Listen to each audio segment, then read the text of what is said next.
Hello मेरे प्यारे दोस्तों।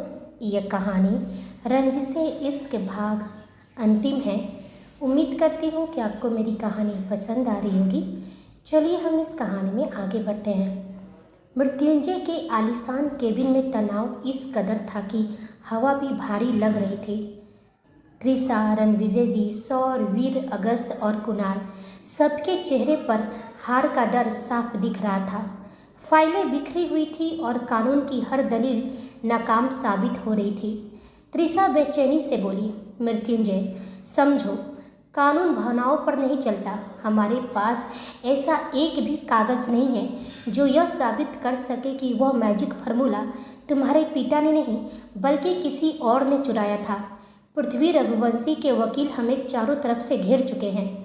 रणविजय जी भी हताश होकर बोले, मैंने तो पहले ही कहा था कि 20 साल पुराने मुर्दे उखाड़ना आसान नहीं है। मेरी और त्रिशा की गवाही को अदालत पारिवारिक पक्षपात मानकर ठुकरा रही है। हमें कुछ ऐसा चाहिए जो पत्थर की लकीर साबित हो।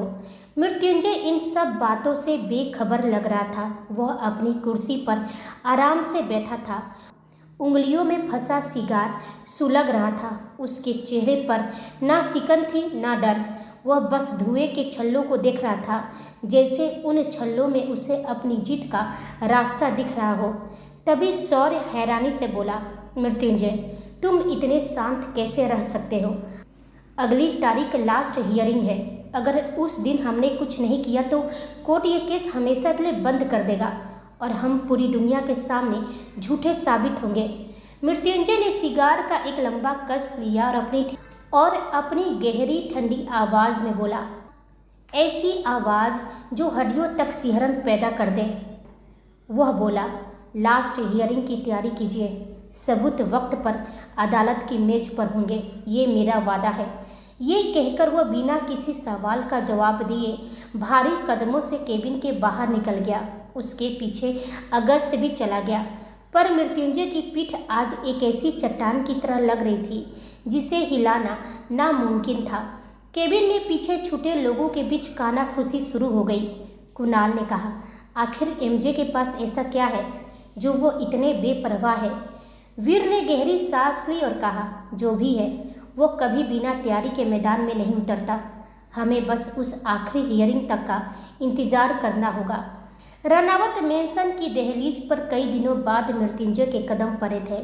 वह केस की फाइलों, गवाहों और साजिशों के जाल में इस कदर उलझा था कि खुद को भूल चुका था। जैसे वो अंदर दाखिल हुआ, विक्रम जी, सुलक्षणा जी, गौरी जी और मेघा के चेहरे पर एक साथ राहत और फिक्र के भाव आ गए। न्यूज चैनलों पर चल रही खबरों ने पूरे घर को तनाव में डाल रखा था, पर मृत्युंजय को सामने देख सबका हौसला बढ़ गया। गौरी जी ममता से बोली, कितने थक गए हो तुम, देखो चेहरा कैसे उतर गया है। जाओ हाथ मुंह धो लो, मैं तुम्हारे लिए तुम्हारी पसंद का खाना लगाती हूँ। मृत्युंजय ने बस एक फीकी मुस्कान दी और बिना कुछ कहे सीढ़ियाँ चढ़कर सीधे अपने कमरे की ओर बढ़ गया। उसका शरीर यहाँ था, पर उसकी रूह और उसकी नज़रें सिर्फ एक ही शख्स को ढूंढ रही थी, नैना। कमरे का दरवाज़ा खुला था। नैना बैल्कनी में खड़ी दूर क्षितिज को ताक रही थी। मृत्युंजय ने सुरक्षा के लिहाज से उसके बाहर निकलने पर पाबंदी लगा रखी थी। पिछले कई दिनों से मृत्युंजय की आवाज़ तक न सुन पाने के कारण वह अंदर से टूट चुकी थी। मृत्युंजय कमरे की चौखट पर खड़ा होकर उसे निहारने लगा। नैना का चेहरा मायूस था। उसकी आंखों की चमक जैसे कहीं खो गई थी। नैना को जैसे एहसास हुआ कि कोई उसे बहुत शिद्दत से देख रहा है।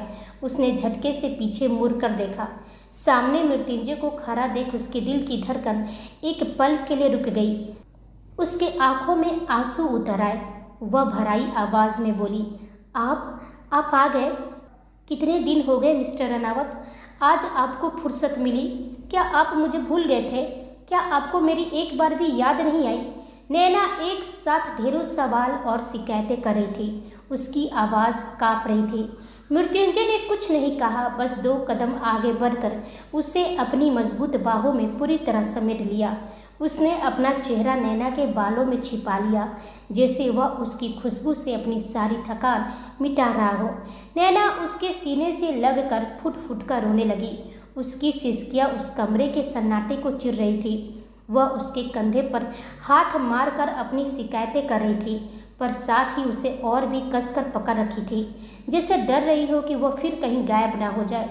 मृत्युंजय धीमी और भारी आवाज में कहा, शांत हो जाओ स्वीटहार्ट, मैं कहीं नहीं गया हूँ, मैं यहीं हूँ, सिर्फ तुम्हारे पास। नैना ने खुद को मृत्युंजय के मजबूत सीने से थोड़ा दूर किया, पर उसकी नज़रें अब भी उसके चेहरे पर टिकी थी। उसकी आंखें लाल हो चुकी थी और गालों पर आंसुओं के निशान साफ झलक रहे थे। मृत्युंजय ने कोमलता से उसके चेहरे को अपने हाथों के प्यालों में भर लिया। उसकी उंगलियां नैना के आंसुओं को पोंछ रही थी, जैसे वह दुनिया के सबसे कीमती मोती संभाल रहा हो। वह धीमी और भराई आवाज में कहा, मेरी स्वीटहार्ट, तुम्हारी इन मासूम आंखों में आंसू मुझे बिल्कुल भी पसंद नहीं है। इतना पैनिक क्यों होना? मैंने कहा था ना कि मैं यहीं हूँ, बस थोड़ा वक्त नहीं मिल पाएगा। नैना रूंधे गले से बोली, वक्त नहीं मिल पाएगा? इसका मतलब ये तो नहीं कि आप एक कॉल भी नहीं करेंगे? मैं दिन भर फ़ोन लेकर बैठी रहती थी, आप मेरा कॉल तक नहीं उठाते थे। पता है आपके बिना ये कमरा, ये घर सब कितना खाली लगता है। जाइए, मुझे आपसे बात ही नहीं करनी। नैना ने अपना मुंह फेर लिया, जैसे वो सच में बहुत नाराज हो। मृत्युंजय ने एक ठंडी और गहरी सांस ली। उसने धीरे से नैना को अपनी तरफ घुमाया और उसके माथे पर एक लंबा और सुकून भरा किस किया। वह धीमी आवाज में कहा, जितनी शिकायतें हैं सब कर लेना स्वीटहार्ट, मैं सब सुनने को रेडी हूँ, लेकिन फ़िलहाल मैं बहुत थक गया हूँ, बस थोड़ा फ्रेश होना चाहता हूँ। नैना ने जब मृत्युंजय की आंखों में झांका तो उसे वहाँ सिर्फ जीत का जुनून नहीं की गहरी थकान और रातों की बेकली दिखाई दी। उसके चेहरे की वो थकी हुई मुस्कान देखते ही नैना का सारा गुस्सा मोम की तरह पिघल गया। वो बड़े प्यार और चिंता से बोली, आप जाइए, मैं अभी आपके लिए गर्म पानी और कपड़े निकालती हूँ, और हाँ, गौरी चाची से कहकर आपके लिए गर्मा गर्म सूप भी मंगवाती हूँ। नैना बिना एक पल गवाए अलमारी की तरफ लपकी और मृत्युंजय उसे जाते हुए देख बस मुस्कुरा दिया। उसे एहसास हुआ कि बाहर की दुनिया में वो चाहे कितना भी बड़ा रनावत क्यों न हो, सुकून उसे सिर्फ इस कमरे में अपनी स्वीटहार्ट की बाहों में ही मिलता है। वह वॉशरूम के अंदर चला गया। जैसे उसने आईने में अपना अक्स देखा, उसे अपनी आंखों में वही 20 साल पुरानी आग जलती हुई दिखी। 2 दिन बाद लास्ट हियरिंग थी। 2 दिन बाद या तो मैजिक फार्मूला का कलंक हमेशा के लिए धुल जाएगा, या फिर मृत्युंजय रनावत का वजूद। नल खोलते ही ठंडे पानी की बौछार ने उसे वर्तमान में वापस खींच लिया। वॉशरूम का दरवाज़ा खुला और वह बाहर निकला। उसके बदन पर सिर्फ एक तौलिया लिपटा था और बालों से टपकती पानी की बूंदें उसके तरासे हुए सीने पर फिसल रही थी। नैना की नज़रें जैसे उसके जिस्म पर जम सी गई। वह मंत्र मुग्ध होकर उसे देख रही थी। नैना शरारती मुस्कान के साथ बोली, क्या बात है मेरे मिस्टर रनावत, आप तो पहले से भी ज़्यादा हॉट लग रहे हैं। मृत्युंजय नैना की बेबाक नज़रों का असर समझ रहा था। वह उसके करीब आया, उसके कमर में हाथ डालकर उसे अपने सीने से लगा लिया। नैना का दिल जोर जोर से धड़कने लगा। उसके गाल शर्म से हल्के गुलाबी होने लगे, लेकिन फिर भी उसकी नज़रें मृत्युंजय के चेहरे पर ही टिकी थी। मृत्युंजय अपनी गहरी आवाज़ में कहा, तो क्या तुम्हारे मिस्टर रनावत कभी हॉट नहीं लगते थे? और वैसे भी मुझे पहली बार तो देख नहीं रही हो, फिर ये कैसी नज़रें हैं तुम्हारी? तुम्हें तो शर्माना चाहिए, पर तुम तो और भी बेबाक हो जाती हो। नैना खिलखिलाते हुए बोली, भला मैं क्यों शर्माऊँ? अपने पति को ही तो देख रही हूँ, मुझे कोई शर्म नहीं आती, लेकिन हाँ, आपको देखकर मेरे दिल में कुछ कुछ तो होता ही है। मृत्युंजय की आंखें हैरानी से फैल गई। उसने मुस्कुराते हुए अपना सिर झटका और कहा, बस बस, बहुत हुआ। तुम्हारी ऐसी बातें सुनकर अब मुझे ही शर्म आने लगी है। नैना जोर से हंस पड़ी, लेकिन उस हंसी के पीछे की नमी बता रही थी कि वह इस पल को जीने के लिए कितनी तरस गई थी। थोड़ी देर बाद मृत्युंजय रेडी होकर नीचे डाइनिंग हॉल में आया। घर के सभी बड़े वहां मौजूद थे। खाना परोसा जा चुका था, पर किसी के गले से निवाला नीचे नहीं उतर रहा था। सबकी नज़रें मृत्युंजय पर टिकी थी। विक्रम जी गंभीरता से बोले, मृत्युंजय, अब क्या फैसला लिया है तुमने? हम सब ने गवाही दे दी, हर मुमकिन कोशिश कर ली, पर अदालत को ठोस सबूत चाहिए। पृथ्वी रघुवंशी के पास कानून की ढाल है। हम कैसे साबित करेंगे कि 20 साल पहले क्या हुआ था? मृत्युंजय ने शांति से निवाला तोड़ा और बिना नजरें उठाए अपनी भारी आवाज में कहा, आप लोग चिंता मत कीजिए, मैं हारी हुई बाजी जितना अच्छी तरह से जानता हूँ। पृथ्वी रघुवंशी ने कानून की ढाल बनाई है तो मैं हकीकत का खंजर चलाऊंगा। सभी खामोश हो गए, लेकिन उनकी बेचैनी कम नहीं हुई थी। वहीं दूसरी ओर अदिति ने अगस्त के मजबूत कंधे पर अपना सिर टिकाया हुआ था। उसकी आवाज़ में कोर्ट की हियरिंग को लेकर एक अनजाना डर था। वह धीमी आवाज़ में पूछी, अगस्त, क्या होगा अगर हम सही समय पर सबूत पेश नहीं कर पाए? मिस्टर रनावत, यह केस कैसे जीतेंगे? इतना कुछ हो गया, फिर भी अदालत को ठोस सबूत चाहिए। मुझे बहुत डर लग रहा है। अगस्त ने अदिति की घबराहट महसूस की। उसने उसका हाथ अपने हाथ में लिया और शरारत और प्यार के साथ कहा, मेरी छिपकली, तुम इतनी चिंता क्यों करती हो?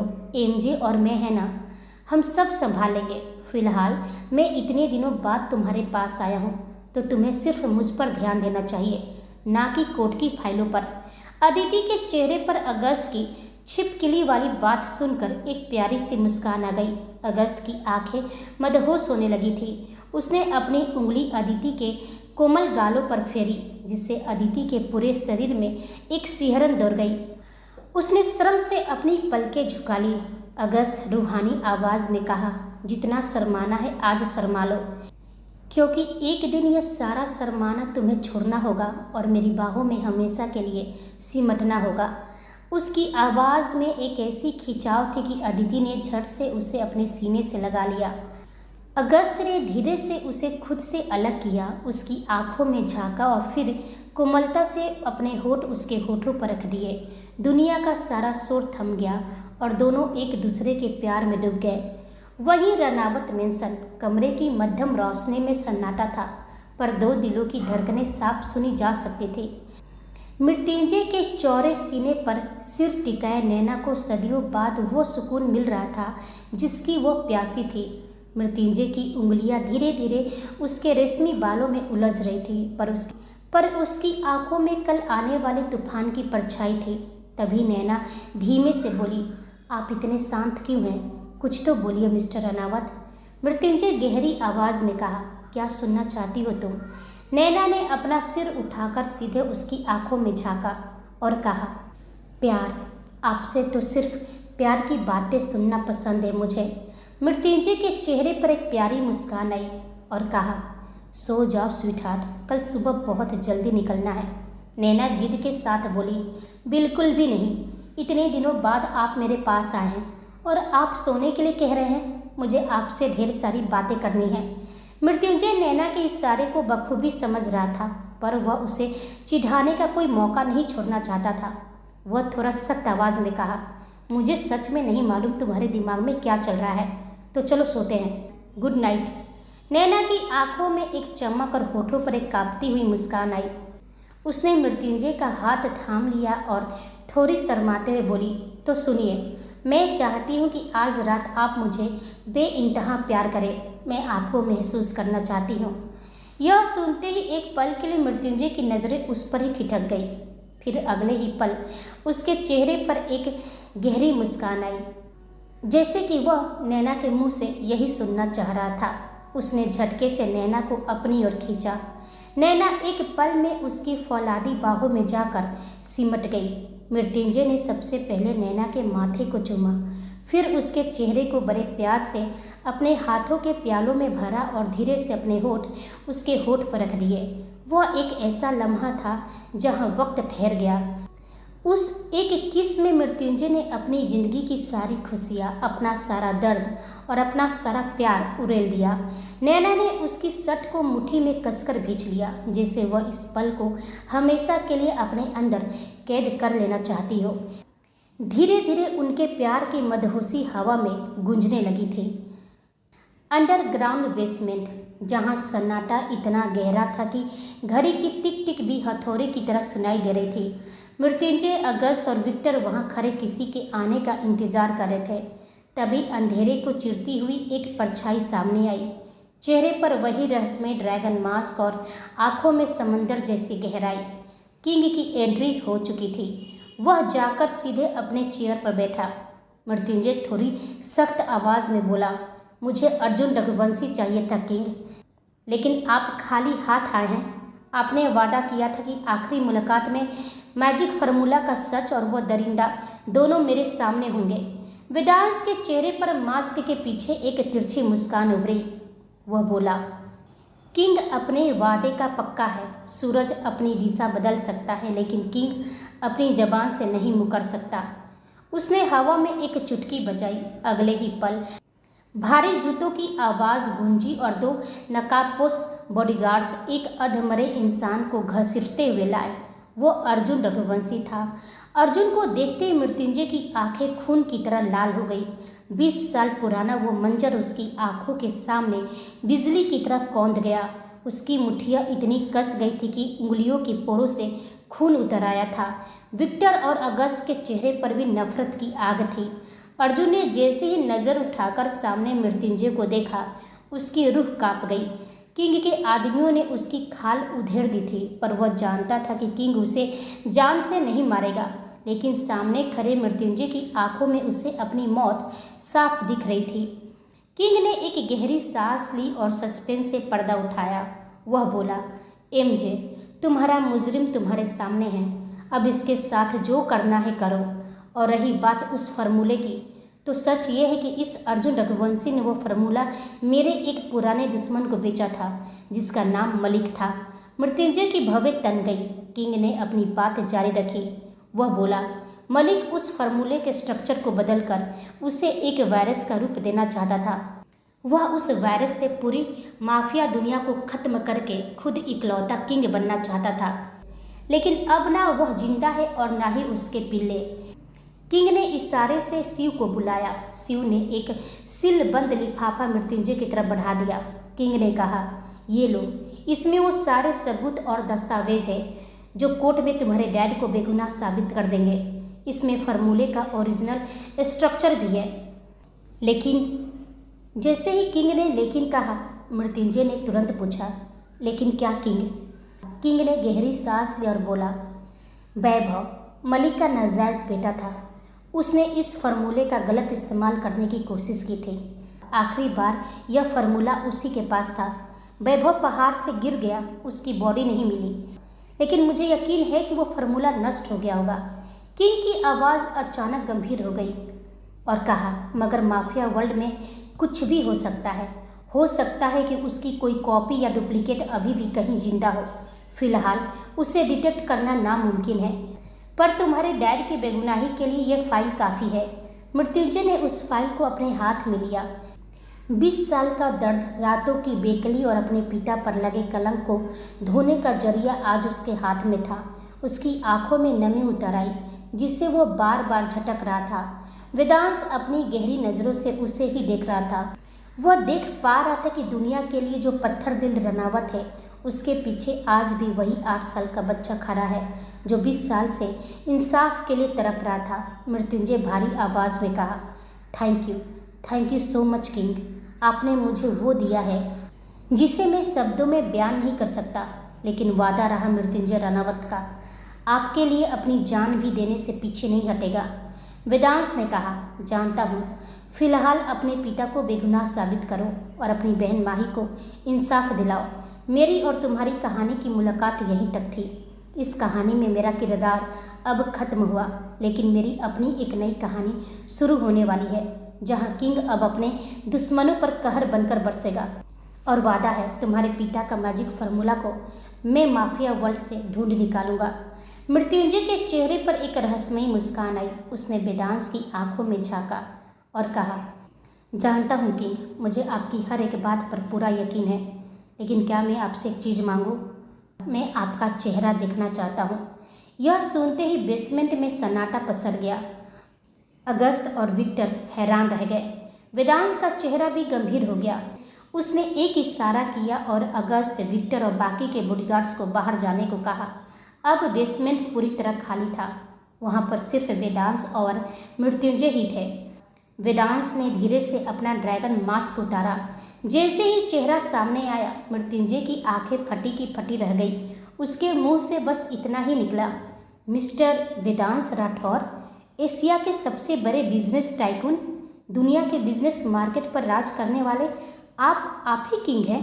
वेदांश राठौर ने एक गहरी सांस ली और मुस्कुराया और कहा, सबसे पहले तो ये आप कहना बंद करो, तुम कह सकते हो।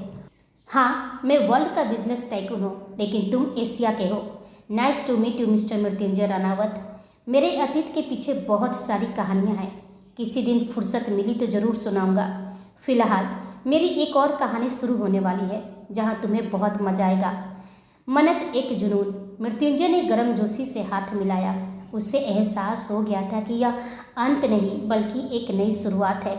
वह बोला, मज़ा तो आएगा ही किंग, और मैं ज़रूर जानना चाहूँगा कि आपकी वो कौन सी कहानी है जो अब शुरू होने वाली है। क्या वो मन्नत और उस जुनून की कहानी है जिसके बारे में मैंने हल्का फुल्का सुना है? वेदांश ने बस एक रहस्यमयी मुस्कान दी। उसे पता था कि उसकी अपनी दुनिया में अब एक नया तूफान आने वाला है। वह बोला, वक्त आने पर सब पता चल जाएगा एमजे। फिलहाल जाओ और उस पृथ्वी रघुवंशी को उसकी असली जगह दिखाओ। Good luck mister Ranaut. Mrityunjay मुस्कुराते हुए कहा, थैंक यू वेदांश कि तुमने मुझे इस काबिल समझा। शायद मैं उन चंद खुश नसीबों में से हूँ जिसने किंग का असली चेहरा देखा है। अर्जुन को मैं अब कोर्ट में पेश करने वाला हूँ। कानून तो उसे उम्र कैद की सज़ा देगा, लेकिन मेरे लिए वो सज़ा बहुत कम है। जिसने मेरी बहन की ज़िंदगी, मेरे पिता का सम्मान छीना, उसे मैं अपने हाथों से सज़ा देना चाहता हूँ। वेदांश ने कहा, मैंने कहा था कि हमारी मुलाकात यहीं तक है, लेकिन मदद का वादा किया है तो उसे पूरा करके ही जाऊँगा। तुम बेफिक्र रहो। पुलिस की गाड़ी इसे कोर्ट से जेल की तरफ तो ले जाएगी, लेकिन ये कभी जेल की सलाखों तक नहीं पहुँचेगा। रास्ते में ही एक ऐसा मोड़ आएगा जहाँ सरकारी गाड़ी का रुख बदल जाएगा और यह सीधे तुम्हारे पास पहुँचा दिया जाएगा। उसके बाद तुम जानो और तुम्हारा मुजरिम। मृत्युंजय ने सिर हिलाकर अपनी सहमति दी। यह न्याय का वह रास्ता था जिसे कानून नहीं लिख सकता था। वेदांश ने एक आखिरी बार हाथ मिलाया और अपने प्राइवेट जेट की तरफ बढ़ गया, अपनी एक नई कहानी के लिए। वहीं कोर्ट रूम के बाहर पृथ्वी रघुवंशी अपने वकीलों के साथ बहुत आत्मविश्वास में थे। मीडिया के कैमरों के सामने वह एक पीड़ित होने का नाटक कर रहे थे। वह मीडिया से बोले, आज सच्चाई की जीत होगी। मृत्युंजय रानावत ने जो झूठे इल्जाम मेरे परिवार पर लगाए हैं, आज कोर्ट उसे हमेशा के लिए दफन कर देगा। कोर्ट रूम के बाहर हजारों की भीड़, मीडिया के अनगिनत कैमरे और सोशल मीडिया पर करोड़ों लोगों की सांसें थमी हुई थी। आज रानावत बनाम रघुवंशी केस की आखिरी हियरिंग थी। पृथ्वी रघुवंशी अपनी सीट पर मखमली अंदाज में बैठे थे, चेहरे पर वही विजयी मुस्कान लिए। उन्हें उनके वफादार सूत्रों ने यकीन दिला दिया था कि अर्जुन सुरक्षित और अंडरग्राउंड है। उन्हें अंदाजा भी नहीं था कि पैरों तले की जमीन कब की खिसक चुकी है। अदालत में सन्नाटा पसरा था। त्रिशा और रणविजय जी के माथे पर पसीने की बूंदें थी। उनके पास दलीलें खत्म हो रही थी। तभी पृथ्वी जी के वकील व्यंग से बोले, जज साहब, लगता है विपक्षी वकील साहिबा के पास अब खामोशी के सिवा कुछ नहीं बचा। जब हकीकत में कोई जुर्म हुआ ही नहीं तो सबूत कहाँ से आएंगे। मैं दरख्वास्त करता हूँ कि अब फैसला सुनाया जाए। जज ने घड़ी देखी और जैसे ही हथौड़ा उठाने वाले थे, त्रिशा की कांपती मगर बुलंद आवाज़ गूंजी, ठहरिए जज साहब, हमें बस चंद मिनट दीजिए। इस केस का सबसे मुख्य किरदार मृत्युंजय रानावत आखिरी और सबसे बड़ा सबूत लेकर बस पहुंचने ही वाले हैं।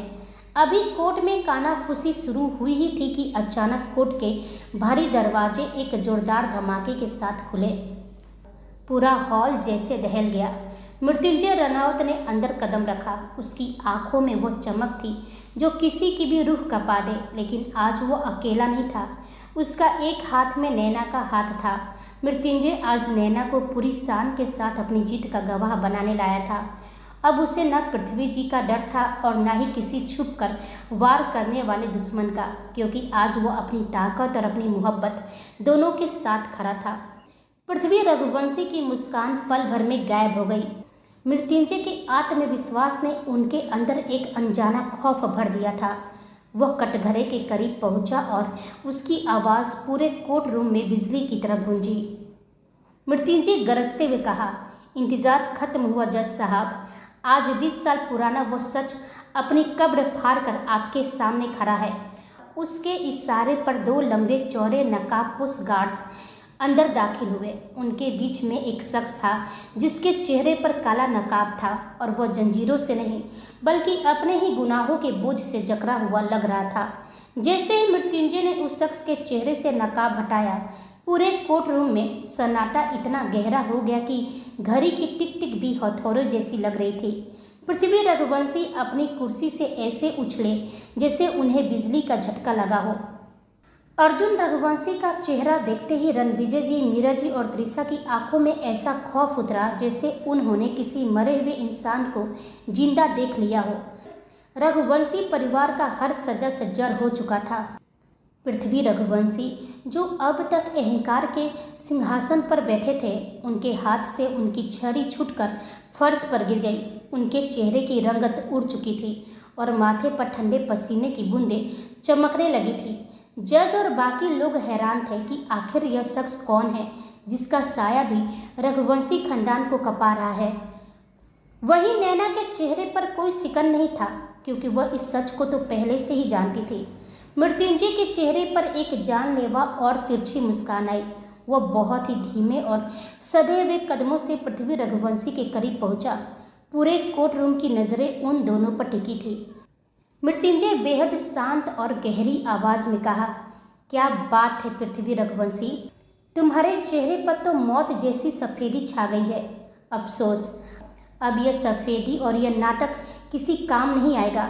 पृथ्वी जी की जबान जिसे तालू से चिपक गई थी। मृत्युंजय थोड़ा और करीब झुका और उनके कान के पास जाकर बर्फीली आवाज में फुसफुसाया, तुझे क्या लगा था तू अपने बेटे को दुनिया के किसी भी कोने में छुपा लेगा और मृत्युंजय रनावतों से ढूंढ नहीं पाएगा। तू भूल गया कि किंग की नज़र और मृत्युंजय की जिद से पताल भी सुरक्षित नहीं है। कानून तो इसे सिर्फ उम्र कैद देगा, लेकिन मैं इसे जहन्नुम दूंगा। ये मेरा तुझसे वादा है। अर्जुन की कांपती हुई नज़र जब अपने पिता पृथ्वी रघुवंशी से मिली तो वह डर के मारे और भी सिमट गया। वह जानता था कि अब न उसका पिता उसे बचा सकता है, न ही उसकी दौलत। जज ने हथौड़ा मारते हुए कहा, ऑर्डर ऑर्डर। मिस्टर रनावत, क्या आप इस शख्स की पहचान स्पष्ट करेंगे और बताएं कि इसका इस केस से क्या संबंध है।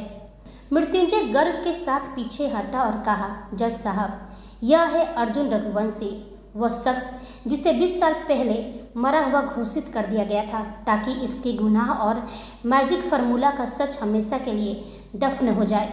आज यह खुद बताएगा कि मेरे पिता की मौत के पीछे किसका हाथ था और किसका दिमाग, और गद्दारी किसने की थी।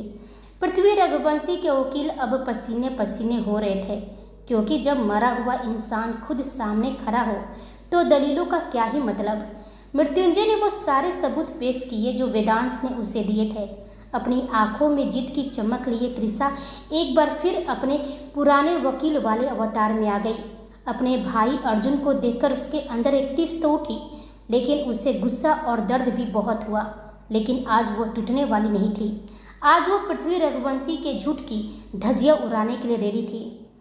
वहीं पृथ्वी जी अब वहाँ एक पल भी नहीं रुके और चुपचाप कोर्ट रूम से बाहर चले गए। जब अर्जुन ने देखा कि उसके पिता उसे अकेला छोड़कर जा चुके हैं तो वह बुरी तरह टूट गया।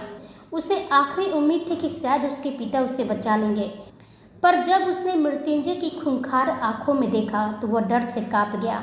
अब उसके पास सच बोलने के अलावा कोई रास्ता नहीं बचा था। अर्जुन ने कटघरे में खड़े होकर अपना हर गुनाह कबूल किया। उसने बताया कि कैसे उसने और उसके पिता ने मिलकर मृत्युंजय के पिता को देशद्रोही साबित किया, उन्हें जेल में मरवाया। उसने वह रूह कपा देने वाला सच भी बताया कि कैसे उसकी बहन माही के साथ उसने और उसके दोस्तों ने मिलकर दरिंदगी की थी, कैसे उन्होंने लैब में आग लगाई और मैजिक फार्मूला माफिया वर्ल्ड को बेच दिया। ये सब सुनकर किसी को अपने कानों पर तो किसी को अपनी आंखों पर यकीन नहीं हो रहा था। खुद जज भी हैरान थे कि इतना बड़ा सच 20 साल तक कैसे दबा रहा। इस दौरान मृत्युंजय ने अपनी आंखें बंद कर ली थी, जैसे वो अपने जख्मों को महसूस कर रहा हो, और नैना ने धीरे से उसकी हथेली थाम ली थी। पूरे सोशल मीडिया और न्यूज़ पर जैसे भूचाल आ गया था। 20 साल पुराने इस केस में अदालत ने अपना फाइनल फैसला सुनाया। जिसका इंतजार 2 दशकों से था। अदालत तमाम सबूतों और अर्जुन रघुवंशी के कबूलनामे के आधार पर मृत्युंजय रनावत के पिता को देशद्रोही के कलंक से पूरी तरह बरी करता है। उन्हें मरणोपरांत राजकीय सम्मान वापस दिया जाएगा। साथ ही माही रनावत के साथ हुई दरिंदगी के लिए अर्जुन रघुवंशी को धारा 302 और 376 के तहत उम्र कैद की सजा सुनाई जाती है। पृथ्वी रघुवंशी के खिलाफ गिरफ्तारी का वारंट तुरंत जारी किया जाए। हथौड़े की वह आखिरी गूंज ठक ठक ठक मृत्युंजय के कानों में किसी संगीत की तरह सुनाई दी। दुनिया की नज़रों में आज कानून की जीत हुई थी। पुलिस की वैन अर्जुन रघुवंशी को लेकर जेल की ओर रवाना हुई, लेकिन रास्ते में वो हुआ जिसकी योजना किंग ने पहले ही बना ली थी। एक सुनसान मोड़ पर वैन पर अचानक हमला हुआ। गोलियों की तरतराहट गूंजी और देखते ही देखते वैन आग के शोलों में तब्दील हो गई। अगले दिन की हेडलाइन तय थी, जेल जाते समय अर्जुन रघुवंशी की हमले में मौत। लेकिन हकीकत कुछ और ही था। किंग के आदमियों ने बड़ी चालाकी से अर्जुन को वहां से निकाल लिया और उसे मृत्युंजय के उस गुप्त ठिकाने पर पहुंचा दिया जहां परिंदा भी पर नहीं मार सकता था। वहीं दूसरी ओर पृथ्वी रघुवंशी का कहीं सुराग नहीं था। पुलिस की टीमें उनके हर मुमकिन ठिकाने पर छापेमारी कर रही थी, पर उन्हें जैसे जमीन निगल गई या आसमान खा गया। वहीं रनावत मेंशन के उस अंधेरे कमरे में जहां सालों से मृत्युंजय अपने जख्मों को सहलाता था, आज पहली बार रोशनी थी। दीवारों पर टंगी माँ बाप और बहन माही की तस्वीरों के सामने आज पूरा परिवार खड़ा था। मृत्युंजय की आंखों में आंसू थे, पर उनका रंग आज बदला हुआ था। नैना ने उसकी तपती हथेलियों को अपने नरम हाथों में थाम लिया और उसकी आंखों में झांकते हुए बहुत प्यार से बोली, मिस्टर रनावत, माही दी, माँ और पापा आज बहुत खुश होंगे। वो देख रहे होंगे कि उनके बेटे ने न केवल उनका सम्मान वापस दिलाया, बल्कि एक भाई होने का फर्ज भी कितनी शिद्दत से निभाया है। आज उन्हें सुकून की नींद आएगी। मृत्युंजय ने एक बहुत गहरी और बोझिल सांस ली। उसने कांपते हाथों से माही की तस्वीर को छुआ और उन्हें गले से कहा, इस इंसाफ को पाने में 20 साल लग गए। 20 साल। आज दुनिया की नज़रों में आपका भाई जीत गया है दी। उम्मीद है कि आपकी रूह को आज थोड़ी शांति मिली होगी। भले ही वह बाहर से शांत दिख रहा था, लेकिन जैसे उसने अर्जुन के बारे में सोचा, उसकी आंखें अंगारे की तरह दहक उठी। उसने मन ही मन वो खौफनाक वादा दोहराया जो उसने खुद से किया था। वह मन ही मन कहा, नहीं दी, शांति तो तब मिलेगी जब उस दरिंदे का मांस गिद्ध नोचेंगे।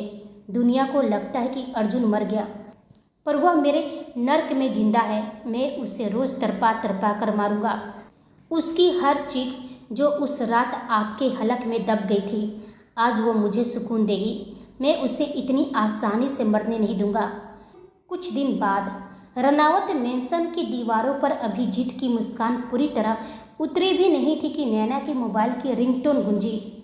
नैना ने जैसे ही कॉल रिसीव किया, दूसरी तरफ से एक भारी और ठंडी आवाज़ सुनाई दी। अगले ही पल उसका चेहरा बर्फ की तरह सफ़ेद पड़ गया और मोबाइल उसके कांपते हाथों से छूटकर फर्श पर गिर गया। मृत्युंजय घबराकर देखा और पूछा, स्वीटहार्ट, क्या हुआ? किसका फ़ोन था?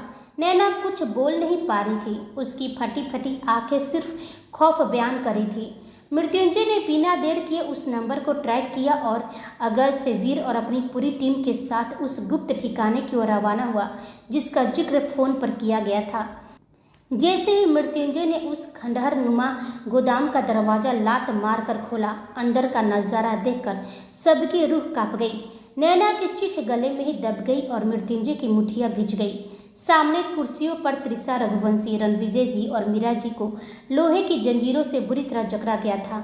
उनके मुंह पर काली पट्टी बंधी हुई थी और उनकी आंखों में मौत का साफ खौफ दिख रहा था। लेकिन सबसे डरावनी बात यह थी कि उन तीनों के सीने पर डिजिटल टाइमर वाले बम फिट किए गए थे। लाल बत्तियां तेजी से लपक रही थी और टिक टिक की आवाज़ मौत की गिनती कर रही थी। नैना यह मंजर देखते ही घुटने के बल बैठ गई और फुट फुट कर रोने लगी। उसे समझ नहीं आ रहा था कि अभी तो उसने अपने परिवार को पाया था और अब उन्हें वह खोने की दहलीज पर खड़ी है। वह रोते हुए बोली, बड़े पापा, माँ, बड़ी मम्मी, कुछ कीजिए मिस्टर रनावत, इन्हें बचाइए। सौर, वीर और अगस्त की आंखों से आंसू बह रहे थे, पर वो चाहकर भी आगे नहीं बढ़ पा रहे थे, क्योंकि बम का सेंसर किसी भी हलचल पर धमाका कर सकता था। तभी दीवार पर लगे एक पुराने स्पीकर से पृथ्वी रघुवंशी की अट्टहास गूंजी। वह बोले, कैसा लगा मेरा आखिरी सरप्राइज मिस्टर रनावत? खंडहर में बिछी मौत की बिसात के बीच पृथ्वी रघुवंशी अपने खूंखार आदमियों के साथ खड़ा था। उसके चेहरे पर एक राक्षसी मुस्कान थी। उसे अपने ही परिवार को मौत के मुंह में देखकर कोई मलाल नहीं था। सौर गुस्से से चीखते हुए कहा, आपको शर्म नहीं आती? ये आपकी अपनी बेटी है, आपका बेटा है, आपकी बहू है। कैसे कोई पिता इतना नीचे गिर सकता है? आप इंसान नहीं, दरिंदे हैं। सौर की बातें सुनकर पृथ्वी जी के चेहरा गुस्से से तमतमा उठा। उन्होंने अपनी गन तान दी और गरजते हुए बोले, चुप कर सौर, ये मेरे बच्चे होकर मेरे खिलाफ गए। तुम सब मेरे खिलाफ गए। मृत्युंजय रनावत का साथ दिया, जिसने मेरे साम्राज्य को मिट्टी में मिला दिया। और सोचते हो कि मैं तुम सबको सुकून से जीने दूंगा? बिल्कुल भी नहीं। और यह मेरी बेटी त्रिशा अपनी नाजायज औलाद के लिए मुझसे ही बगावत कर बैठी। जैसे ही नाजायज औलाद शब्द पृथ्वी जी के मुंह से निकला, पूरे कमरे में सन्नाटा पसर गया। सौर, वीर की आंखें फटी की फटी रह गई। नैना ने भी अपनी आंखें कस कर बंद कर ली, जैसे वह इस सच को सुनने से बचना चाहती हो। वीर कांपती आवाज में कहा, क्या बकवास कर रहे हैं आप? कौन नाजायज औलाद? होश में तो हैं? पृथ्वी जी अट्टहास करते हुए बोले, तुम सबको तो कुछ मालूम ही नहीं है। वीर, सौर, मेरे बच्चे, जिसे तुम अपनी सगी बहन की तरह सिर पर बिठाते हो, जिसे तुम अपनी रगों का खून समझते हो, उस नैना की रगों में एक वेश्या का खून दौड़ता है। यह रघुवंशी खानदान की वारिस नहीं है। यह अपने पिता सिद्धार्थ कपूर की नाजायज औलाद है, जिसे त्रिशा ने अपना नाम देकर पाल लिया, जिसे मैंने अपना रघुवंशी खानदान का नाम दिया। लेकिन जब भी मैं इस लड़की को देखता हूँ तो मेरे रगों में खून की जगह आग उबलने लगती है। यह सच किसी बम धमाके से कम नहीं था। वीर और सौर की आंखों से आंसू बहने लगे, लेकिन उनके चेहरे पर नैना के लिए नफरत नहीं, बल्कि और भी ज़्यादा प्यार उमड़ गया। वीर गरजते हुए कहा, खबरदार, जो मेरी बहन के लिए एक शब्द भी घटिया बोला। यह मेरी बहन है और हमेशा रहेगी। हमें कोई फर्क नहीं पड़ता कि इसके रगों में किसका खून है। यह हमारी जान है, बस हम ये जानते हैं। त्रिशा भी जो जंजीरों में जकड़ी हुई थी, उसकी आंखों से अविरल आंसू बह रहे थे। उसने नम आंखों से अपनी बेटी नैना को देखा। नैना का चेहरा आंसुओं से भींगा हुआ था, लेकिन उसकी आवाज़ में एक चट्टान जैसी मजबूती थी। वो फुट फुट कर रोते हुए बोली, मैं सिर्फ आपकी बेटी हूँ मॉम, सिर्फ आपकी। मुझे कोई फर्क नहीं पड़ता कि मुझे किसने जन्म दिया है। आप मेरी माँ हैं और यही मेरा इकलौता सच है। आपको कुछ भी कहने और बताने की ज़रूरत नहीं है। आपकी बेटी सब समझती है। पृथ्वी रघुवंशी को इस भावुकता से कोई लेना देना नहीं था। उसने टाइमर की तरफ इशारा किया, जहां अब सिर्फ 5 मिनट बचे थे। वह बोले, बहुत हुआ यह इमोशनल ड्रामा, बंद करो। तभी मृत्युंजय ने अपने दांत पीसते हुए पृथ्वी रघुवंशी की आंखों में देखा। उसके शब्दों में नफरत का वो जहर था जो किसी को भी राख कर दे। वो गरजते हुए कहा, पृथ्वी रघुवंशी, मैंने दुनिया में बहुत से राक्षस देखे, पर तेरे जैसा नीच और दरिंदा आज तक नहीं देखा। तेरी दुश्मनी मुझसे है, मेरे खून से है। इन्हें छोड़ दे और मुझसे आंख मिला। पृथ्वी जी घिनौनी मुस्कान के साथ बोले, छोड़ दूंगा रनावत, लेकिन पहले मेरे बेटे को मेरे हवाले कर। मैं जानता हूँ कि अर्जुन तेरे पास है और जिंदा है, उसे लेकर आ, फिर इन तीनों की जान की भीख मांगना। मृत्युंजय को मालूम था कि यह दिन आएगा। उसने अपनी पलकों से अगस्त और विपिन को इशारा किया। कुछ ही मिनटों में अगस्त और विपिन अर्जुन रघुवंशी को घसीटते हुए अंदर ले आए। जैसे ही वह सबके सामने आया, पूरे कमरे में मौत जैसी खामोशी छा गई। अर्जुन की हालत देखकर कोई भी आम इंसान कांप जाता। मृत्युंजय के टॉर्चर रूम में उस पर जो कयामत ढह गई थी, उसका सबूत उसका चेहरा दे रहा था। जो अब पहचाना तक नहीं जा रहा था। उसका बदन नीले निशानों और गहरे जख्मों से भरा था। नैना ने अपना चेहरा दूसरी तरफ मोड़ लिया। उसे यकीन नहीं हो रहा था कि उसका पति मृत्युंजय रनावत किसी को इस हद तक सजा दे सकता है। पृथ्वी रघुवंशी जैसी अपने लाडले बेटे की यह हालत देखी, उनके हलक से एक जोरदार चीख निकल गई। उनका अहंकार पल भर में दर्द में बदल गया। वह चीखते हुए, अर्जुन मेरा बेटा रनावत, तूने मेरे खून के साथ ये क्या किया? मैं तुझे जिंदा दफन कर दूंगा। पृथ्वी जी को दर्द के सिवा वहां खड़े कोई भी रघुवंशी को अर्जुन की हालत देखकर दया नहीं आ रही थी। वहीं जब पृथ्वी जी अपने बेटे के दर्द में डूबे ही थे कि मृत्युंजय ने अपनी सातिर चाल चल दी। उसने अगस्त, वीर, सौर और विपिन को आंखों ही आंखों में वह इशारा किया जिसका वो इंतजार कर रहे थे। इशारा मिलते ही अगस्त, वीर, सौर अपनी पूरी टीम के साथ बिजली की रफ्तार से एक्टिव हो गए। एक तरफ धुआं छोड़ा गया तो दूसरी तरफ मृत्युंजय की गन से पहली गोली पृथ्वी जी के उस आदमी के हाथ पर लगी जिसने बम का रिमोट पकड़ रखा था। पूरा खंडहर गोलियों की आवाज़ से गूंज उठी। गोदाम के अंदर का मंजर किसी जंग के मैदान में तब्दील हो चुका था। गोलियों की गूंज और बारूद के धुएं के बीच हर तरफ अफरा तफरी मची थी। एक तरफ वीर अपनी जान पर खेलकर बम के उलझे हुए तारों के बीच टाइमर को रोकने की कोशिश कर रहा था। जैसे टाइमर 5 सेकेंड पर पहुंचा, वीर ने अपनी पूरी ताकत लगाकर मुख्य तार काट दिया। बीप की आवाज़ रुकी और सबकी रुकी हुई सांसें वापस आई। वहीं अंधी गोलीबारी का फायदा उठाकर पृथ्वी रघुवंशी ने अपने लहूलुहान बेटे अर्जुन को अपने कंधों का सहारा दिया। वह इस हार को स्वीकार नहीं कर पा रहे थे। उनका इकलौता मकसद अब सिर्फ अपने बेटे को इस नरक से बाहर निकालना था। लेकिन मृत्युंजय की आंखों से कुछ भी छिपना नामुमकिन था। धुएं के गुबार के बीच उसने देखा कि पृथ्वी रघुवंशी अंधेरे का फायदा उठाकर अर्जुन को घसीटते हुए पिछले दरवाजे की ओर बढ़ रहे हैं। वह दहाड़ते हुए कहा, पृथ्वी रघुवंशी, भागने की कोशिश भी मत करना। तेरा पीछा तो मैं कभी नहीं छोड़ने वाला हूँ। मृत्युंजय ने बिना एक पल गवाए अपनी गन तानी और सटीक निशाना लगाया। ठाई की आवाज़ के साथ एक गोली सीधे पृथ्वी जी के दाएं पैर के घुटने को चीरती हुई निकल गई।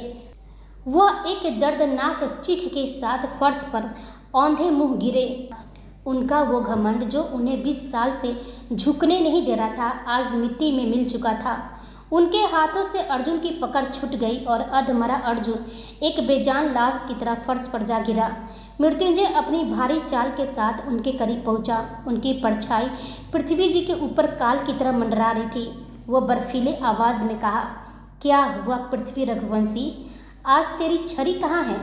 आज तेरा वो सता का नशा कहाँ है? तूने सोचा था कि तू अपनों को ढाल बनाकर निकल जाएगा, तो तू भूल गया अपना गुनाह और भूल गया कि तू किससे उलझ रहा है।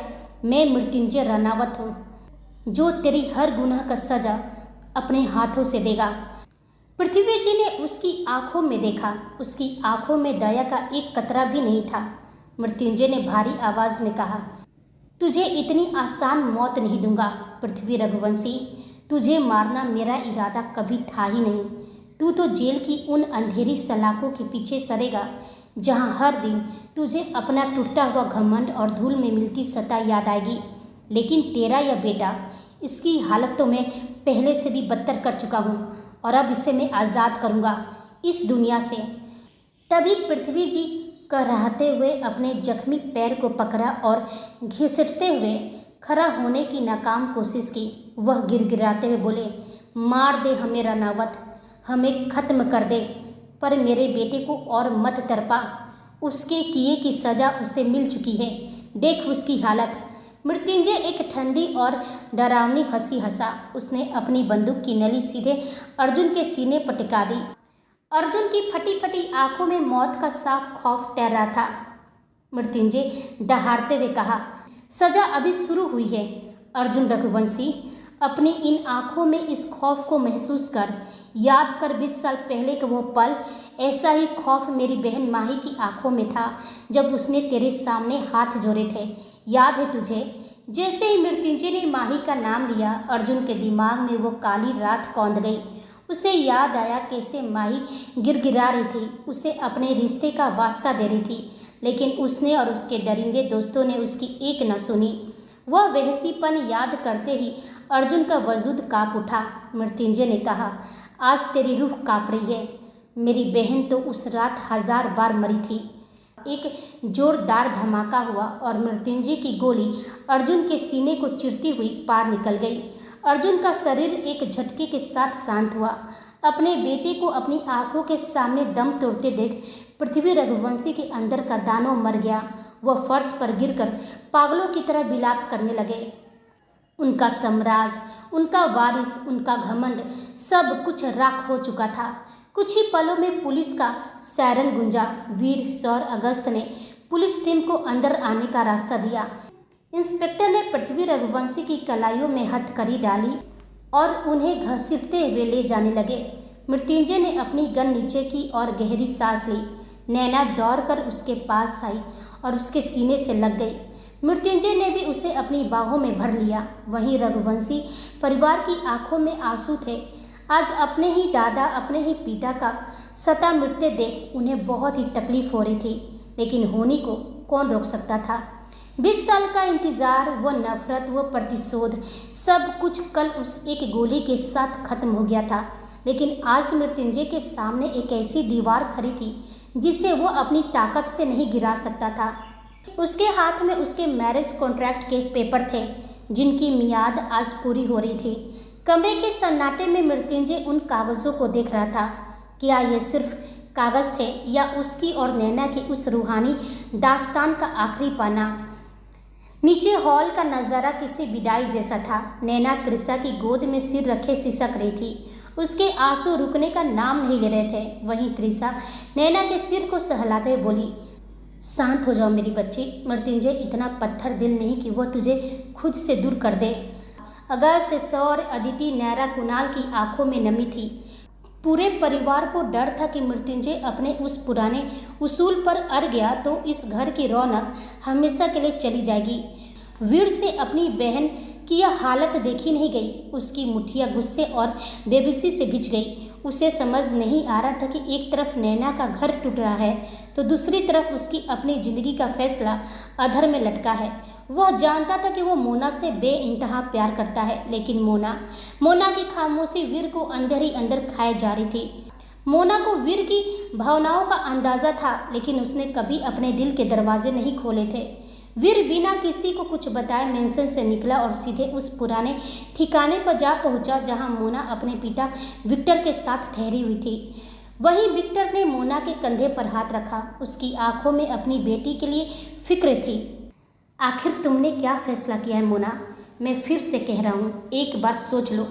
जल्दीबाजी में कोई फैसला मत करो।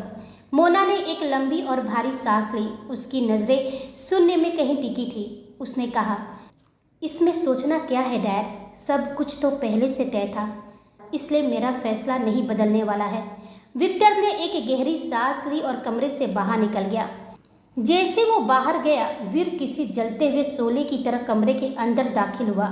उसके चेहरे पर बेबसी, गुस्सा और दर्द का ऐसा मिश्रण था जिसे देख मोना की सांसें थम गई। पूरे कमरे में सन्नाटा पसर गया। वीर की आंखें लहू जैसी लाल थी। वह मोना के इतने करीब आ गया कि मोना को उसकी तेज चलती धड़कनें सुनाई देने लगी। वीर कांपती आवाज़ में कहा, कितने महीने तुम मेरे साथ रही, लेकिन तुम्हारा दिल सच में पत्थर का है। या यूँ कहूँ कि तुम अपने एमजे के एक तरफा प्यार में इस कदर अंधी हो चुकी हो कि तुम्हें मेरा प्यार तक नजर नहीं आया। मेरी बहन के आंसू उसकी तरफ, और तो और तुम्हें उस मृत्युंजय की तकलीफ भी नहीं दिख रही है जो नैना के बिना अधूरा है। मोना ने नजरें झुका ली और वो बस इतना बोली, वीर रनावत मेंशन चलो, वही बात करेंगे। बात करने के लिए बचा ही क्या है? वीर दहाड़ा, मुझे लगा था कि तुम्हारे दिल में मेरे लिए जगह बन गई है। कई बार मुझे एहसास हुआ कि तुम मुझसे प्यार करने लगी हो। मैं इंतज़ार कर रहा था कि तुम खुद आगे बढ़कर इस रिश्ते को मानोगी, लेकिन नहीं, तुम तो सिर्फ नफरत और जिद करना जानती हो। वीर ने एक कदम पीछे लिया और मोना की आंखों में नफरत से देखते हुए बोला, ये मत सोचना कि मेरी बहन बिखर जाएगी, मैं उसे संभाल लूँगा। पर एक बात कान खोलकर तुम सुन लो, मृत्युंजय तुमसे भले ही शादी कर ले, पर वो तुमसे कभी मोहब्बत नहीं करेगा। उसके दिल में नैना थी और हमेशा रहेगी। उसका 25 साल पुराना प्यार तुम्हारे 18 साल के इंतजार से बहुत बड़ा है। तुम उस प्यार की गहराई कभी नहीं समझोगी। वीर की आंखों से एक आंसू गिरा जिसे उसने तुरंत पोंछ लिया। उसकी आवाज़ में अब नफरत से ज़्यादा गहरा दुख था। वह कहा, मैंने तुमसे सच्ची मोहब्बत की थी मोना, लेकिन आज मुझे खुद पर अफसोस हो रहा कि मैं वीर रघुवंशी तुम्हारे पत्थर जैसे दिल में अपनी जगह नहीं बना पाया। लेकिन आज से, अभी से मेरे दिल में तुम्हारे लिए सिर्फ नफरत होगी। बिना मोना का जवाब सुने वीर पैर पटकते हुए वहाँ से निकल गया और मोना बस उससे देखती रह गई। वहीं मृत्युंजय भारी कदमों से सीढ़ियों से नीचे उतरा। उसके हाथ में वो कॉन्ट्रैक्ट पेपर थे जो किसी मौत के फरमान जैसे लग रहे थे। जैसे वो हॉल में पहुंचा, नैना भागकर उसके सीने से जा लगी। उसकी सिसकियां पूरे हॉल में गूंज उठी। वह रोते हुए बोली, मैं नहीं मानती इस कागज़ को। हमारी शादी हुई है, फेरे हुए हैं। मैं आपको छोड़कर कहीं नहीं जाऊंगी। अगर आपने मेरा हाथ छोड़ा तो मैं अपनी जान दे दूंगी। मैं आपके बिना सांस भी नहीं ले सकती हूँ मिस्टर अनावत। मृत्युंजय का पत्थर जैसा दिल अंदर से तड़प रहा था, पर उसने खुद को सख्त बनाए रखा। उसने धीरे से नैना को खुद से अलग किया। तभी वहाँ मोना दाखिल हुई। उसे देखते ही मृत्युंजय ने कहा, विक्टर से किया वादा पूरा करने का वक्त आ गया है मोना। हमें जल्द से जल्द शादी कर लेना चाहिए। जैसे ही मृत्युंजय ने शादी की बात की, त्रिशा, रणविजय जी, सुलक्षणा जी सभी चिल्ला उठे। लेकिन मृत्युंजय अब एक पल भी वहाँ रुक न सका। वह अपने कदम दरवाजे के तरफ बढ़ा दिए। तभी मोना की आवाज़ गूंजी, कहाँ जा रहे हो एमजे? मृत्युंजय के कदम जैसे ही रुके, पूरा हॉल सन रह गया। मोना धीरे धीरे चलकर उसके पास आई। उसकी आंखों में अब वह जिद नहीं बल्कि एक ठहराव था। वह बोली, एमजे, आखिर कब तक खुद से झूठ बोलोगे?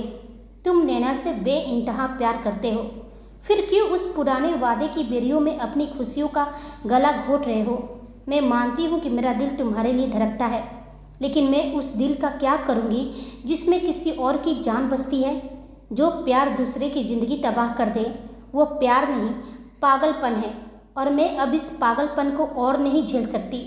मोना ने मृत्युंजय का हाथ थाम लिया और उसे नैना की ओर मोड़ा, जो आंसुओं से भींगी आंखों से यह सब देख रही थी। मोना बोली, मैं तुम्हें अपने डैड के वादे से आज़ाद करती हूँ। तुम्हें नैना को छोड़ने की ज़रूरत नहीं है, क्योंकि मेरे इस पागलपन को संभालने के लिए कोई और मिल गया है जो पूरी तरह पागल है। मृत्युंजय की भवें सिकुड़ गई और वह अनजान बनते हुए पूछा, मतलब? वहीं वीर की नज़रें मोना पर टिकी थी। मोना ने शरारत से सबको देखी और बोली, अगर किसी को शर्म महसूस हो तो अपनी आंखें बंद कर ले, और अगर कोई मेरा मतलब समझना चाहता है तो आंखें खोलकर देख सकता है। इससे पहले कि वीर या कोई और कुछ समझ पाता, मोना बिजली की रफ्तार से वीर की तरफ बढ़ी और उसके होठों पर अपने होठ रख दिए। पूरा हॉल में जैसे सन्नाटा चित उठा। सभी बड़े झटके से अपनी आंखें बंद कर ली, लेकिन बाकी सब, अगस्त, अदिति, नैरा, कुणाल, फटी आंखों से यह नज़ारा देख रहे थे। वीर तो जैसे पत्थर का बुत बन गया था। मोना जब अलग हुई तो उसने वीर के सीने पर एक जोरदार मुक्का मारा और गुस्से भरे प्यार से बोली, क्या समझ रखा है वीर रघुवंशी? किसने कहा कि मुझे तुमसे प्यार नहीं है? अपनी बहन के प्यार में इतने पागल हो गए कि तुम मेरा जवाब भी नहीं सुन पाए और अपना फैसला सुनाकर चले गए, क्योंकि अब से तुम्हारे सिर पर सिर्फ और सिर्फ इस मोना का प्यार होगा। फिर मोना ने नैना की तरफ पलटकर देखा और खिलखिलाते हुए पूछी, क्यों नैना, क्या मैं तुम्हारी भाभी बनने के लायक हूँ ना? अब तो तुम मुझे मोना अनारी तो नहीं कहोगी ना? मोना की यह बात सुनते ही पूरा हॉल ठहाकों से गूंज उठा। वीर का चेहरा शर्म और खुशी से लाल हो गया। उसने एक बार मोना की कमर में हाथ डाला, अपने सीने से लगाया और अगले ही पल उसके होठों पर अपने होठ रख दिए। वहीं मृत्युंजय के चेहरे पर भी राहत के आंसू आ गए। उसने नैना की तरफ देखा, जो अभी भी गुस्से से अपनी नाक फुलाए उसे ही घूर रही थी। मृत्युंजय समझ गया था कि कॉन्ट्रैक्ट तो खत्म हो गया, पर अब अपनी स्वीटहार्ट को मनाने की अगली जंग शुरू होने वाली है। वह धीरे से नैना के करीब झुका और उसके कान में फुसफुसाया, आई एम सॉरी स्वीटहार्ट, अब इस जन्म में तो पीछा नहीं छोड़ने वाला हूँ। वहीं नैना ने मुस्कुराते हुए फिर से उसे गले लगा लिया। 2 साल बाद भोपाल की शाम आज बेहद हसीन थी। आसमान के नीचे पूरा रनावत और रघुवंशी परिवार एक बड़े से गार्डन में पिकनिक मनाने के लिए इकट्ठा हुए थे। वक्त का पहिया घूमा और सब कुछ बदल गया।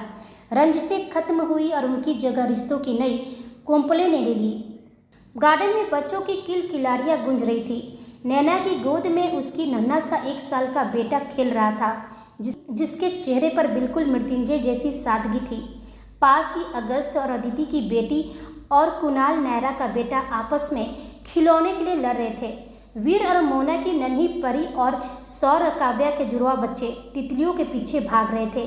त्रिशा, मीरा जी, गौरी जी, सुलक्षणा जी, मेघा, विक्रम जी, रणविजय जी बच्चों के पीछे भागते भागते थक रहे थे, लेकिन उनके चेहरे पर जो सुकून था वह 20 साल की तपस्या का फल था।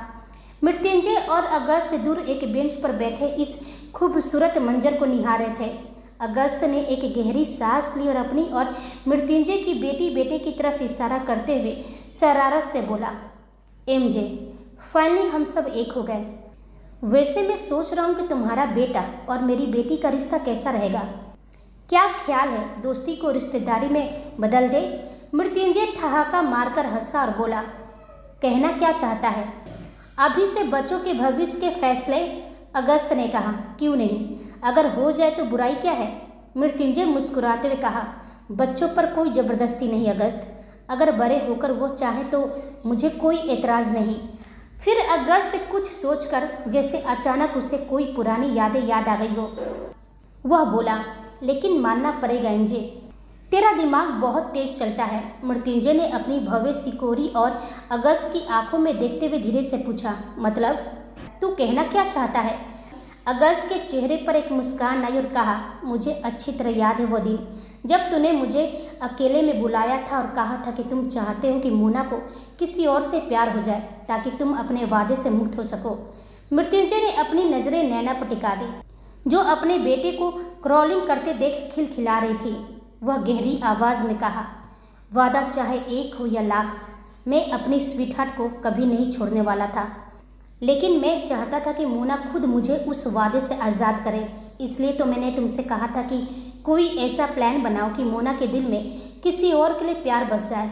सच कहूँ तो मुझे अंदाज़ा नहीं था कि तुम वीर का नाम लोगे, पर मानना पड़ेगा उन दोनों की जोड़ी कमाल की लगती है। अगस्त मुस्कुराया। उसे एहसास हुआ कि मृत्युंजय ने न केवल अपना बदला लिया बल्कि बहुत खामोशी से सबके घर भी बसा दिए। तभी नैना ने दूर से मृत्युंजय को आवाज़ दी और बोली, मिस्टर अनावत, देखिए ना, हमारे बेटे ने पहला कदम रख दिया। मृत्युंजय अपनी जगह से उठा और तेजी से नैना की तरफ बढ़ा। उसने अपने बेटे को गोद में उठाया और नैना के माथे को चूम लिया। शाम ढल रही थी और खुशियों का कारवां थमने का नाम नहीं ले रहा था। मृत्युंजय ने नैना के पास बैठकर उसे अपने कंधे का सहारा दिया। नैना ने अपने बेटे को गोद में लिए हुए मृत्युंजय का हाथ थाम लिया, लेकिन मृत्युंजय की नज़र उसे ही देख रही थी। नैना ने पूछा, क्या देख रहे हैं मिस्टर अनावत? मृत्युंजय ने बिना पलक झपकाए उसे देखा। अपनी दुनिया। नैना की आंखें भर आई, लेकिन इस बार वो आंसू दर्द के नहीं थे, ये आंसू उस सफ़र के थे जो उन्होंने साथ में तय किए थे। अब कहीं जाने का इरादा तो नहीं है ना? उसने हल्की मुस्कान के साथ पूछी। मृत्युंजय ने उसकी उंगलियों को अपने हाथों में थामा और बोला, अब कहीं जाने की ज़रूरत ही नहीं है स्वीटहार्ट, क्योंकि जो चाहिए था वो यही है। हवा हल्की सी चलने लगी, पेड़ों की पत्तियां सरसराई, बच्चों की हंसी, बड़ों की बातें और 2 दिलों की धड़कनें, सब कुछ एक पल की राग में बंध गया था। वहीं अगस्त ने अदिति के हाथ से अपनी बेटी लिया और उसे हवा में उछालते हुए अदिति को अपनी ओर खींचा। अदिति की खिलखिलाहट ने अगस्त के दिल को सुकून दिया। वही वीर अपनी बेटी को गोद में लिए मोना को चिढ़ा रहा था। दोनों की बेटी दौड़ते दौड़ते गिर पड़ी तो वीर तुरंत उठाकर उसे संभालने लगा और मोना बस मुस्कुरा दी। अब यह प्यार किसी चैलेंज का हिस्सा नहीं था, बल्कि जिंदगी का सबसे खूबसूरत सच था। वहीं कुणाल ने नैरा के हाथों में गर्म कॉफ़ी का मग थमाया और अपने बेटे को दौड़ते हुए देखा। नैरा ने कुणाल की आंखों में देखा, जहां अब अतीत की कोई करवाहट नहीं बल्कि आने वाले कल का भरोसा था। सौर और काव्या भी अपने बच्चों के साथ हंसी में खोए थे। और पीछे खड़ी त्रिशा, मीरा जी और गौरी जी अपने पूरे परिवार को एक साथ देखकर मन ही मन भगवान का शुक्रिया अदा करी थी। मृत्युंजय ने धीरे से नैना का हाथ थामा। नैना ने उसकी तरफ देखा और बिना कुछ कहे उसके कंधे पर सिर रख दिया। कुछ रिश्ते शब्दों से नहीं, एहसासों से पूरे होते हैं और आज हर अधूरी कहानी पूरी हो चुकी थी। हर दर्द को उसका सुकून मिल चुका था, हर इंतज़ार खत्म हो चुका था, क्योंकि अब यह सिर्फ एक कहानी नहीं रही, यह बन चुकी थी एक मुकम्मल जिंदगी, जहां प्यार जीता और हमेशा के लिए जीता।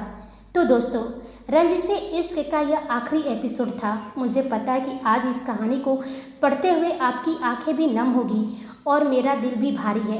एक लेखक होने के नाते मैं अपनी कहानियों के किरदारों को महज काल्पनिक नहीं मानती, मैं उन्हें हर पल अपने अंदर जीती हूँ।